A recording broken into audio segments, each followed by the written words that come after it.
नमस्कार दोस्तों, ocean network में आपका स्वागत। जिसकी हम डे 1 से आशंका व्यक्त कर रहे थे, वही हुआ।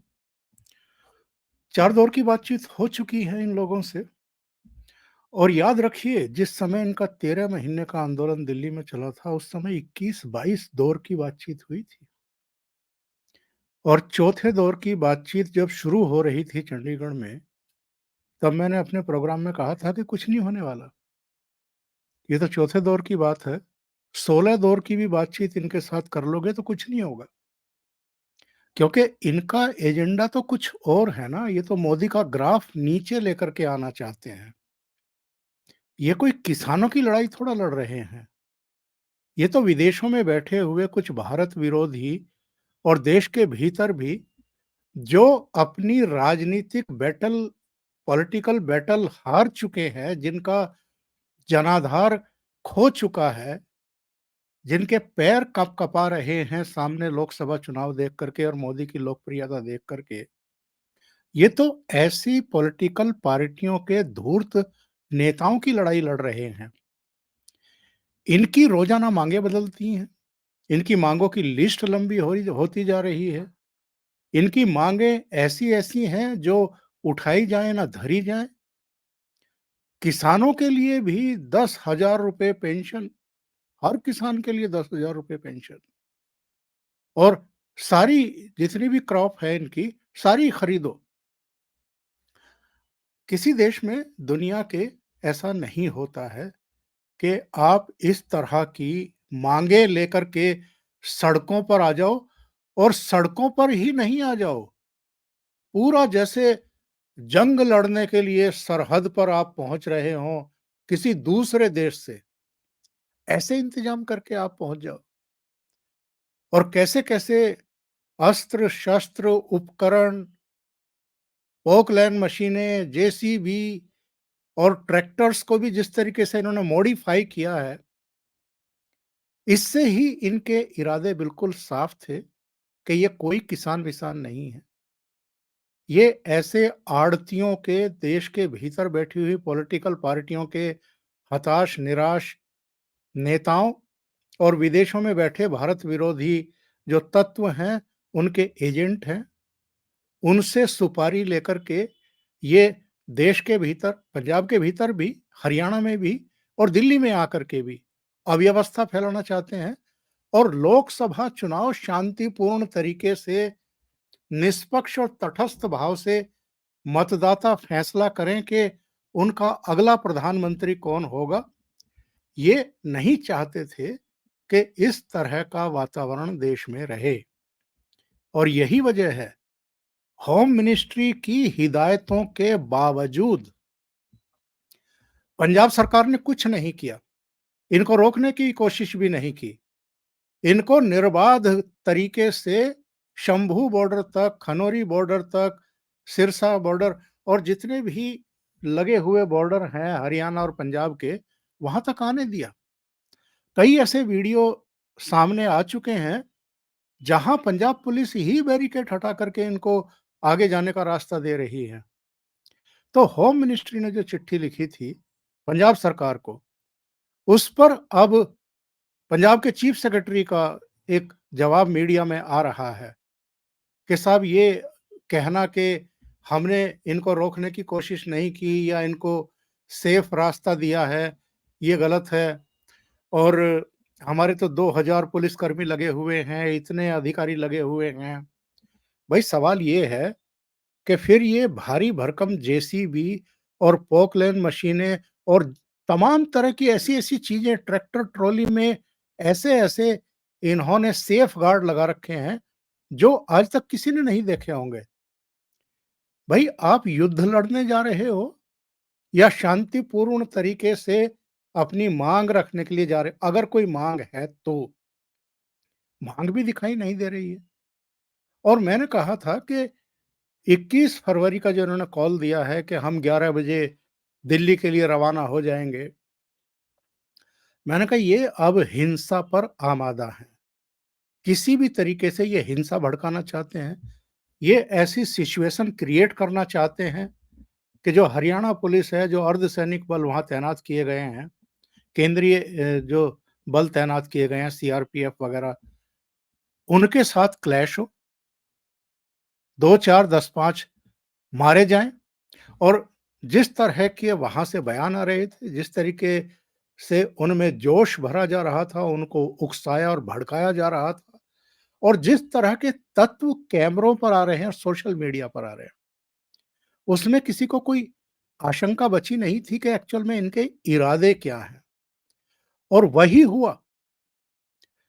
मैं आपको बताऊं कि इन्होंने खनौरी बॉर्डर पर हरियाणा की तरफ पराली पड़ी हुई थी, उस पराली में आग लगा दी और मिर्चें डाल दी वहां पर। जो सुरक्षा कर्मी वहां पर तैनात थे, वो चूंकि मिर्चों के बाद जो धुआं उठता है वो सीधे आपकी आंखों में आता है, तो वहां पर अफरा तफरी और अ, अव्यवस्था का, असुरक्षा का आलम हुआ।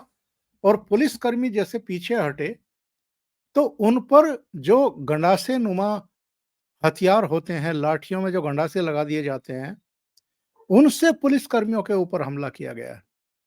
करीब 12 पुलिसकर्मी घायल हैं, जींद पुलिस के, और उनको अस्पतालों में भर्ती किया गया है। दूसरी तरफ इन लोगों ने एक अफवाह उड़ाई कि साहब, एक भटिंडा के किसी गांव का जो नौजवान है 21 साल का, उसकी जो है मौत हो गई है। और बाकायदा इसके लिए ये कैमरों पर आए हैं, ये बात बताने के लिए कि साहब, उसको जो है वो यहाँ गोली मारी गई है। अब जानकारी मिल रही है कि साहब उसकी डेड बॉडी जो है पटियाला के किसी अस्पताल में रखी गई है। तो भाई, अगर वो पंजाब साइड में ही था और वहां अगर उसकी डेथ हुई है, उसको गोली लगी है, और पटियाला के ही अस्पताल में उसको ले जाकर के रखा गया है, उसकी डेड बॉडी को, तो तब तो ये बड़े सवाल खड़े हो गए हैं कि जब वो हरियाणा की तरफ गया ही नहीं था, जब उसने कोई बैरिकेड तोड़ करके आगे बढ़ने की कोशिश की ही नहीं थी, तो फिर हरियाणा की तरफ खड़े हुए जो जवान हैं, जो अर्धसैनिक बल हैं, उनकी गोली उसको जाकर के कैसे लग गई? ये अपने आप में एक बड़ा सवाल है।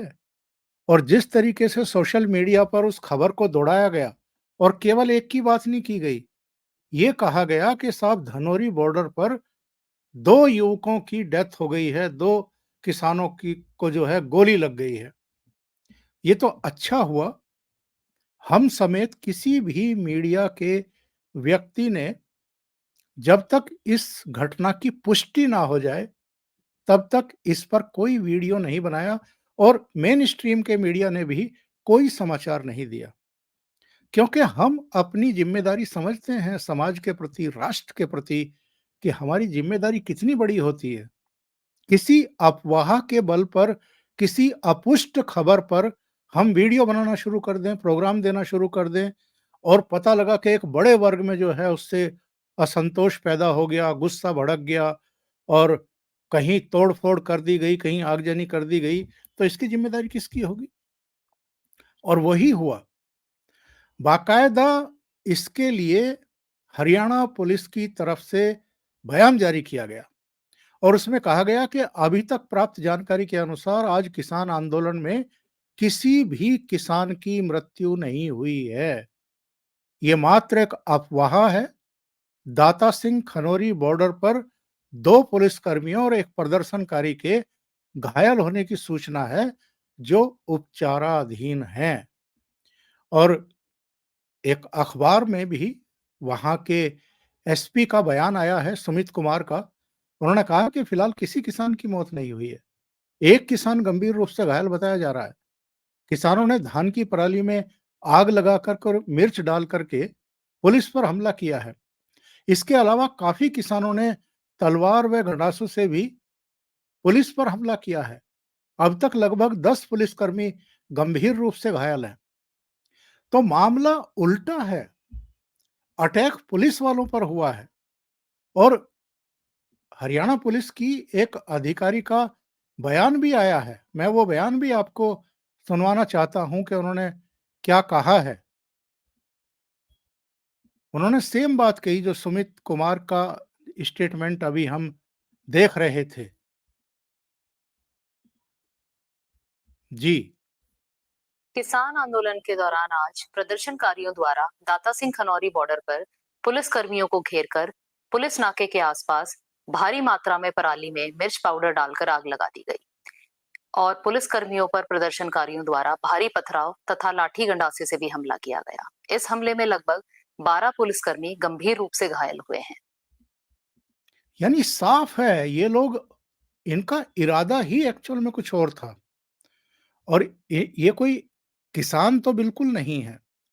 ये जिस तरह की तैयारी से आए हैं, जिस तरह के ट्रैक्टर, जिस तरह की महँगी गाड़ियाँ, एक खबर मैं आपको दिखा रहा हूँ, जिसमें होम मिनिस्ट्री, मैं आपको बता देता हूँ कि होम मिनिस्ट्री ने इनको जो चिट्ठी लिखी थी, यानी पंजाब सरकार को, उसमें क्या जानकारी दी थी? उसमें ये जानकारी दी गई थी कि शंभू बॉर्डर पर 16,000 किसानों की उपस्थिति बताई जा रही है। इसके अलावा वहाँ पर 1300 ट्रैक्टर ट्रॉली, 250 कार, 1 दर्जन मिनी बस और बाइक जैसे अनेक छोटे वाहन भी बताए जा रहे हैं। और ये बात भी सामने आई है कि पंजाब सरकार ने ढाबी गुजरां बैरियर पर 500 ट्रैक्टर ट्रॉलियों के साथ लगभग 4,500 किसानों को एकत्रित होने की इजाजत दी है। बहुत बड़े सवाल एक्चुअल में खड़े हो रहे हैं कि भगवंत मान सरकार ने, आम आदमी पार्टी की सरकार ने इतने उपकरणों के साथ इतनी बड़ी संख्या में ट्रैक्टर्स को, किसानों को, अगर ये किसान हैं तो इनको शंभू बॉर्डर तक कैसे जाने दिया? पंजाब हरियाणा हाई कोर्ट का एक आदेश 2 दिन पहले आया था, 1 दिन पहले ही आया था, बल्कि 20 फरवरी को आया था, जिसमें साफ तौर पर यह कहा गया था कि जो मोटर व्हीकल एक्ट है, उसके तहत ट्रैक्टर ट्रॉली हाईवे पर नहीं आ सकती हैं। फिर पंजाब सरकार ने क्यों नहीं रोका इनको? क्या पंजाब सरकार को पता नहीं है कि ट्रैक्टर ट्रॉली हाईवे पर नहीं दौड़ाई जा सकती? उनका यूज़ हाईवे पर, एक्सप्रेसवे पर नहीं किया जा सकता? अगर हरियाणा हाई कोर्ट ने ये बात कह भी दी थी, और दूसरे, उन्होंने ये भी कहा था कि जिस तरह के व्हीकल लेकर के ये पहुँचे हैं, उनको जब्त किया जाए। ये बात डीजीपी हरियाणा ने भी, डीजीपी जो आपके पंजाब हैं, उनको जो चिट्ठी भेजी थी, उसमें भी कही थी। उन्होंने कहा था कि साहब वहाँ बहुत बड़ी संख्या में इस तरह के पोकलैन मशीनें, जेसीबी और तमाम दूसरे उपकरणों से लैस व्हीकल देखे जा रहे हैं। उनको आप जब्त करिए, वहाँ से हटाइए, और जिन्होंने इनको किराए पर दिया है, उनके खिलाफ कार्रवाई करिए। बल्कि अम्बाला पुलिस ने तो उनके खिलाफ बाकायदा एफआईआर दर्ज कर भी दी है। तो ये सिचुएशन क्रिएट करने में किसका सहयोग रहा है? किसने इन लोगों को नहीं रोका? किसने बैरिकेड लगा करके इनके रास्ते अवरुद्ध नहीं किए? और अभी भी ये लोग बाज नहीं आ रहे हैं। मैं आपको अरविंद केजरीवाल का 21 फरवरी का ही दिल्ली विधानसभा का भाषण का एक अंश सुनवाता हूं। क्या कह रहे हैं, जरा सुनिए। इनको ये किसान बेचारे दिखाई दे रहे हैं। दिल्ली आना चाह रहे हैं, बताओ क्या कसूर है जी? दिल्ली तो कोई भी आ सकता है, दिल्ली तो देश की राजधानी है। उनके पास कोई हथियार नहीं है, कुछ नहीं, आने दो दिल्ली में। हमने भी तो रामलीला मैदान में आंदोलन किया था, रामलीला मैदान दे दो, बैठ जाएंगे बेचारे। अपना अधिकार, अपनी आवाज उठाने का तो सबको अधिकार है आर्टिकल 19 के अंदर संविधान के। ये वो बेचारे हैं जिन्होंने लाल किला पर चढ़ाई की थी। ये वो बेचारे हैं जिन्होंने ऑफ रोड, जहाँ की परमिशन भी नहीं थी, वहाँ ट्रैक्टर दौड़ाए थे, बहुत तेज गति से दौड़ाए थे। ये वो बेचारे किसान हैं जिनका आईटीओ पर एक ट्रैक्टर पलट गया था और एक नौजवान की उसमें दब करके मौत हो गई थी। ये वो बेचारे हैं जिन्होंने एक 35 साल के दलित पंजाबी की ही अ, हत्या कर दी थी, अंग भंग करके बैरिकेडिंग पर टांग दिया था। ये वो बेचारे हैं जिन्होंने बहादुरगढ़ के एक टेंट में, कैंप में बंगाल की आई हुई एक युवती के साथ रेप किया था। ये वो बेचारे हैं जिन्होंने 13 महीने तक दिल्ली की नाक में दम करके रखा हुआ था। और ये वो बेचारे हैं जिन्होंने लाल किले पर सीआरपीएफ के जवानों के साथ मारपीट की थी, उनको नाले में धकेल दिया था और ये लाल किले पर चढ़ गए थे जहां तिरंगा फहराया जाता है, उसके बराबर वाले पोल पर इन्होंने धार्मिक झंडा फहरा दिया था। अरविंद केजरीवाल क्या खेल खेल रहे हैं भगवंत मान सरकार के जरिए, क्या ये अब देश के लोगों को समझ में नहीं आ रहा है? और क्या मोदी सरकार और होम मिनिस्ट्री की समझ में ये बात नहीं आ रही है? और क्या ये लोग प्रवोक कर रहे हैं कि गृह मंत्रालय, मोदी सरकार पंजाब में कोई सख्त कदम उठाए? क्योंकि कल जो होम मिनिस्ट्री ने इनको दिशा निर्देश जारी किए थे, उसमें साफ तौर पर यह कहा गया था कि ये जो उपद्रवी हैं, ये जो अराजक तत्व हैं, इन पर सख्ती नहीं की जा रही है और कानून व्यवस्था और जो दूसरी तमाम व्यवस्थाएं होती हैं, उनको कायम करने की जिम्मेदारी राज्य सरकार की है। इसके बावजूद अगर पंजाब सरकार कुछ नहीं कर रही है, भले ही चीफ सेक्रेटरी ये जवाब भेज रहे हों एमएचए को कि साहब हमारे 2000 पुलिसकर्मी लगे हुए हैं, हमारे इतने अधिकारी लगे हुए हैं, हमने तो इनको रोकने की कोशिश की और उसमें बड़ी मतलब आश्चर्यजनक लैंग्वेज का इस्तेमाल किया गया है कि इन किसानों के प्रति थोड़ा-सा और संवेदनशीलता से विचार करने की ज़रूरत है। कितनी संवेदनशीलता सरकार दिखाए? वो जो 13 महीने के यहाँ पे दिल्ली में आंदोलन चला था, उस दौरान भी मैंने बताया आपको 20-21 बल्कि 22 बार जो है, इनसे वार्ताएँ की गई थी। और बाद में तो वो 3 कृषि कानून जो कि पूरे देश के किसानों के लिए लाए गए थे और बाद में जो सुप्रीम कोर्ट ने 4 सदस्यीय कमेटी गठित की थी, उसकी जो रिपोर्ट आई थी, उसमें भी इस बात की पुष्टि की गई थी कि ये 3 कृषि कानून जो सरकार लेकर के आई है, ये देश के 86% किसानों के पक्ष में है, उनकी बेहतरी के लिए है। बल्कि उसमें लैंग्वेज में ये कहा गया था कि हमने 86% किसानों का प्रतिनिधित्व करने वाले किसान संगठनों से बात की है और उनका ये कहना है कि ये कृषि कानून किसानों के पक्ष में हैं। इसके बावजूद मोदी सरकार ने उस समय इनके प्रेशर में आकर के या कुछ सूचनाएँ उनके पास ऐसी थी उनकी सरकार के पास कि वो 3 कृषि कानून वापस ले लिए थे। लेकिन अब तो ये ठीक लोकसभा चुनाव से पहले यहाँ आकर के जमे हैं और सरकार को उकसा रहे हैं और आज तो हद हो गई। पराली में आप आग लगाएँगे, उसमें मिर्च झोंकेंगे, पुलिस पर गंडासों से हमले करेंगे, तलवारों से हमले करेंगे, उनको घायल करेंगे और उसके बाद एक अफ़वाह उड़ाएँगे कि साहब पुलिस की गोली से युवक की जो है मौत हो गई है। ये वो सरदार जी हैं जो इस बात की ऑन कैमरा आकर के जानकारी दे रहे हैं। सुनते हैं। ਕਿਹੜਾ ਨੌਜਵਾਨ ਸੀ ਕੀ ਹੋਇਆ ਪੂਰਾ ਮਾਮਲਾ ਸ਼ੁਭਕਰਨ ਸਿੰਘ ਛੋਟਾ ਨਾਂ ਉਹਦਾ ਗੁੱਗੂ ਹੈ ਤੇ ਉਹਦਾ ਜਿਹੜਾ ਪਿੰਡ ਹੈ ਉਹ ਬੱਲੋ ਪਿੰਡ ਹੈ, ਬਠਿੰਡਾ ਜ਼ਿਲ੍ਹਾ ਹੈ ਤੇ 21 ਸਾਲ ਦੀ ਇਹਦੀ ਉਮਰ ਹੈ। ਇਹਦੇ ਸਿਰ ਦੇ ਵਿੱਚ ਇਸ ਜਗ੍ਹਾ ਤੇ ਗੋਲੀ ਲੱਗੀ ਆ, ਇੱਥੇ ਸਿਰ ਦੇ ਵਿੱਚ ਗੋਲੀ ਲੱਗੀ ਆ। ਪਲਾਸਟਿਕ ਵਾਲੀ ਦੂਜੀ ਜੀ ਪਲਾਸਟਿਕ ਦੀਆਂ ਗੋਲੀਆਂ ਨਾਲ ਮੌਤਾਂ ਹੁੰਦੀਆਂ ਨੇ ਸਰ ਉਹ ਪਤਾ ਉਹ ਕਹਿ ਰਹੇ ਸੀ ਨਾ ਵੀ ਅਸੀਂ ਜੀ ਗੋਲੀਆਂ ਚਲਾਈਆਂ। ਬੇਟਾ ਇਹ ਤੁਹਾਨੂੰ ਹੁਣ ਪੁਲਿਸ अगर बिल्कुल वो यहाँ बता रहे हैं गोली लगी है तो यहाँ तो गोली वही मार सकता है जो आसपास हो। अगर दूर कोई पुलिस वाला खड़ा हुआ है 200 मीटर दूर, 300 मीटर दूर, वो इतने निशाने के साथ यहाँ कैसे गोली मार सकता है? ये अपने आप में जांच का विषय है। और कैसे-कैसे नारे लगाए जा रहे थे वहां पर आज, जरा सुनिए।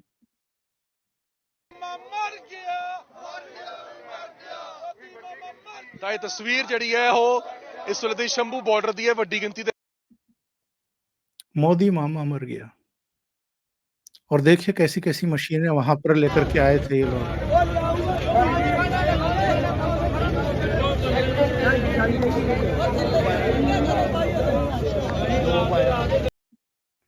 मतलब दृश्य ऐसे हैं जैसे किसी दुश्मन देश पर ये चढ़ाई करने की तैयारी के साथ आए।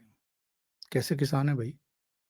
इसलिए मैंने आज कहा है कि क्या अरविंद केजरीवाल और भगवंत मान पंजाब में राष्ट्रपति शासन लगवा करके मानेंगे क्या? या ऐसी नौबत ला देंगे कि गृह मंत्रालय 355, 356 की कार्रवाई करने के लिए मजबूर हो जाए?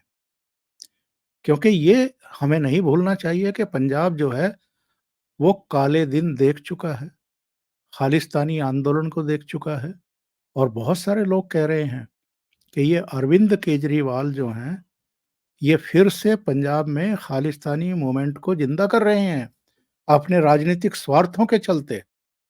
तो ऐसे में तो केंद्र सरकार को सख्ती दिखानी ही पड़ेगी। अभी के लिए इतना ही। बहुत-बहुत धन्यवाद।